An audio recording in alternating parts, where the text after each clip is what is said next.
live among us. Michael Levin calls them diverse intelligence.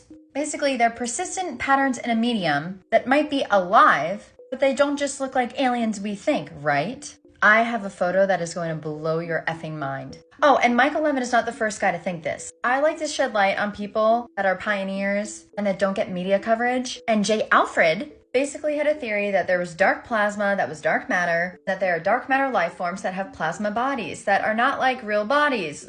They're patterns. And what are patterns but systems? And I write about this in my book, how we're interacting with patterns and systems that are conscious beings and also unconscious beings, and how we can interact with them using our own symbols. And I go into that in my book. But more about J. Alfred. So basically, just because they're alive doesn't mean they're necessarily self-aware, but that doesn't mean they can't reflect your consciousness or have a kind of feedback with you that evolves you. If dark plasma life forms, and just so you know, dark plasma, right now that just means invisible and we can't prove it yet. They're among us. These dark plasma life forms would be one of the most common life forms in the universe, much more common than carbon-based life forms. He talked about plasmoids and what they might look like. Oh, and he wrote this book in 2001, before any of us motherfuckers started talking about this. He influenced me. And then I talk about how your mental health actually influences how you see these life forms, which is what I talk about in my book. Okay, then there are sentient beings that look like vortexes.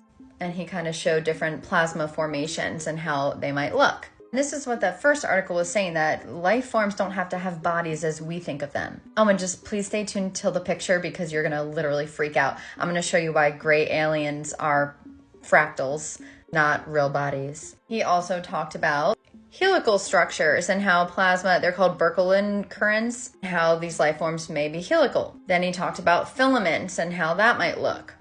I would argue this. I do think you need a body to have this intelligence, but a body is just a system. And what does that system need? It needs plasma. So these guys are both right. And if you put their knowledge together, you get the book I wrote about called A New Force by this lovely divine feminine lady, me. You do need a plasma body. You need something tangible to be the vehicle for this conscious system. Whether it's self-aware or not doesn't matter. You need that toroidal flow, but it can be in any form.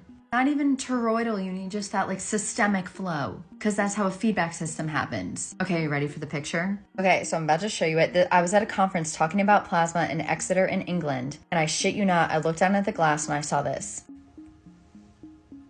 Do you see the alien, the gray alien shape, just from a trick of the light? Gray aliens are fucking patterns. There are trauma reflected outwards in a pattern, mixed with light and plasma that we see. Doesn't mean they're not real. They're informational, not conscious. And I talk